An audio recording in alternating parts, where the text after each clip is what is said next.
níbi Oranfe kọ́rọ̀ dé kọjọba Aláàfin ńlọ́wọ́ kọjọba pàá lọ́wọ́ kọjọ́ ni ọjọ́ ni lérí wípé ọtúnjọ lọ́fin ọ̀run ọtúnjọ lọ́fin nítorí ọ̀nà ọba ti jẹ́ bó ti wù ú bá ti rí mọ̀ pé kò tí ń lo ìgbà díẹ̀ ní orí ọba ayájọ lọ́fin sọmọ pé àwọn iná ń jó òjò ń rọ̀ àwọn ìlójú ọlọ́fin ọ̀run tójò bá rọ̀ tó bá ń gbọ́ gudugudugudugudu nílà méjì ọ̀run báyìí Oranfe lọ́mí gbìyànjú ó ṣe a máa wo ìmọ̀nàmọ́ná a máa bu yàrá a máa bu ṣàrà ẹni bá la kọjá ààyè rẹ̀ pẹ̀lú ẹ̀wọ̀ rẹ̀ nítorí Oranfe yìí àwọn àsìn àwọn àṣẹ òwò ẹ̀wọ̀ bọ́bá bìnrin àkẹ́mọ̀ o àṣẹ ẹ̀wọ̀ bọ́bá bìnrin àkẹ́mọ̀ o Ọlọ́run jẹ́ ká jẹ́ ẹ̀wọ̀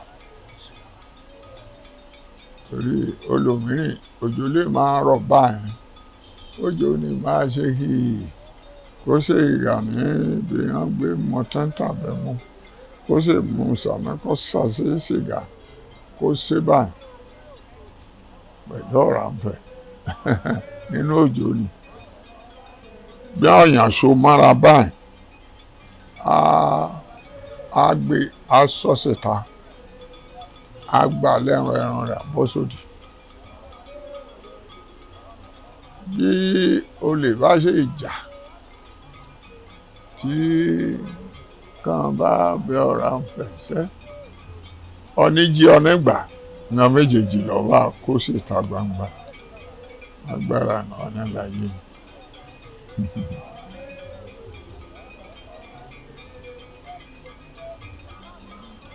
náà máa ṣe máa wí kí olóṣèlú kí wọ́n máa fi ẹ̀sìn dálẹ̀ kí wọ́n máa fi búra ṣùgbọ́n kí wọ́n bá ná báíbù kí wọ́n rí àwọn àti ń bẹ lọ́rùn kí wọ́n sì wí àlùkùránì kí wọ́n bá ti wí gbárí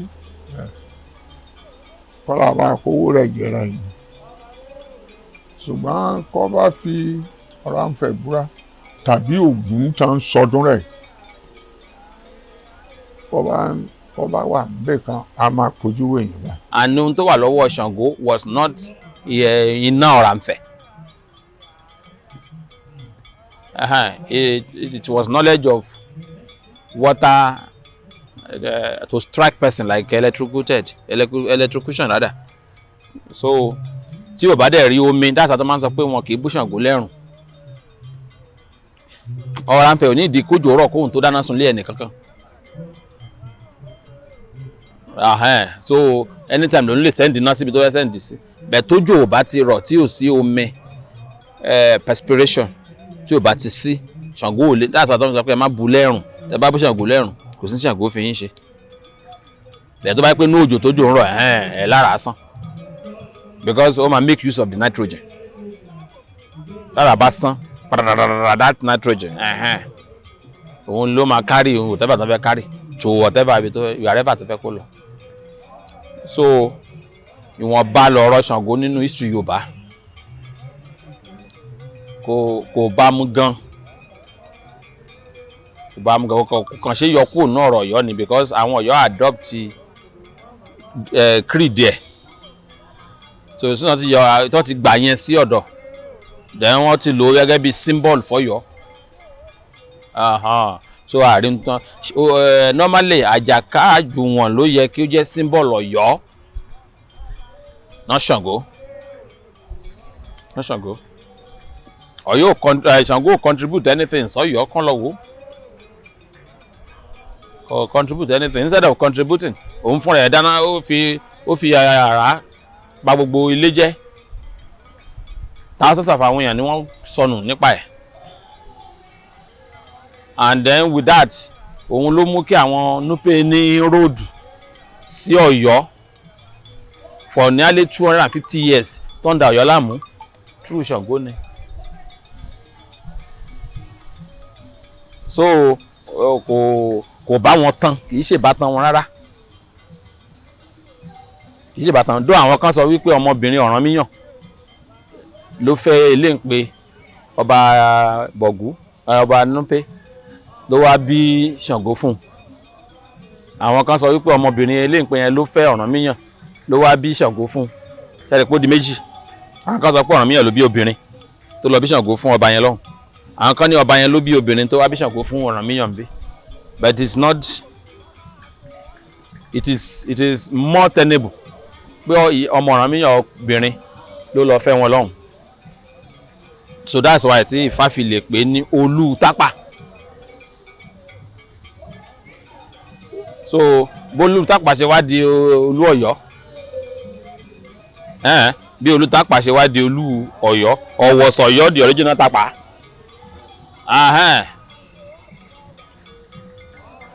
So ó wide gan.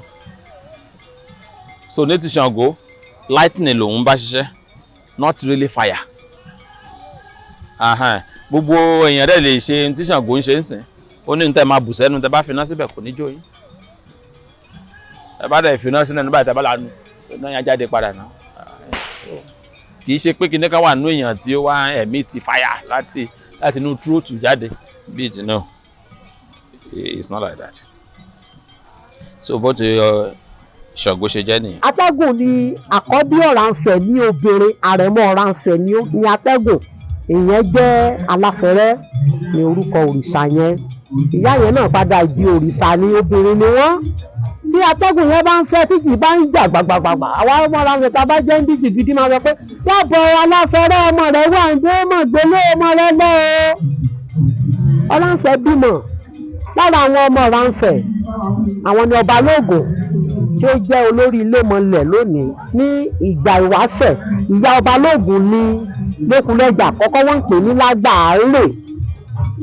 Lórí jẹ́ pé ní ìsìn báyìí Ọba Lóògùn gangan fúnra wọn, àwọn gangan ni olórí àwọn Lékulẹ tí àwọn Lékulẹ gan sì mọ̀ ní káàkiri àgbálá ayé pé ìyá Ọba Lóògùn òun ni ìyá wa àkọ́kọ́ tó kọ́kọ́ ta Lékulẹ nígbà àkọ́kọ́, nígbà ayé Ifẹ̀ àkọ́kọ́. Tó sì yé yín, Oranfe jẹ́ ẹbọra kan tó ṣe gbòógì tí ò ṣe fọwọ́ rọ́ sẹ́yìn. Alágbára bí ogún ọ̀nà ni Oranfe ṣe yí kẹ́ni.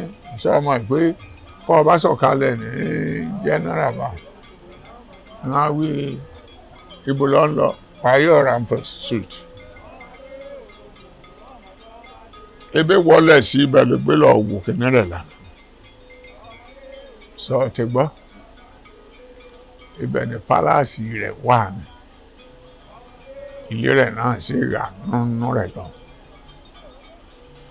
Ilé rẹ̀ tí èèyàn bá mẹ́wọ̀ àfi mí, àfi kábíyèsí. Ó pọn dandan fún wa ní ọdọọdún gẹ́gẹ́ bí àwa ọmọ Oranfe gidi tá a mọ̀ pé ọmọ ọ̀ndíjì Oranfe ló bí mi, wọ́n gbọ́dọ̀ fòbì kanlẹ̀ níbí ní ọdọọdún tá a bá ti wálé ọdún. Ẹni pé nígbà tí lọ́jà mi ń bọ̀ yẹn, kábíyèsí ọba Màlátù Ọ̀rárótìmí wọ́n wá síbí, wọ́n wá padì ṣàdúrà fún wọn. Bẹ́ẹ̀ gẹ́gẹ́ bẹ́ẹ̀ náà ni Ọ̀ọ̀ni bàbá wa Ọ̀ọ̀ni òrìṣà ọba Adéyẹyẹ ẹni Ògúnwùsì, àwọn náà sì máa wá títí ìrọ̀lẹ́, wọ́n á bọ Oranfe, wọ́n á padì nídìí Ọ̀ṣun yìí náà.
olóko rẹ mojú ọdún máa fẹnu kàn mí ẹni bá fẹnu kàn mí orin ata àtàtà lẹ́nu orin ata àtàtà lẹ́nu ló fẹnu kàn mí orin ata àtàtà lẹ́nu àjẹjọ fẹnu kàn mí orin ata àtàtà lẹ́nu àbẹ oríwo àbàyè oríwo ọtí dùn mí ọ̀gbà wa àtọwọ́pá òdìgbòdò ọtí dùn mí ọ̀gbà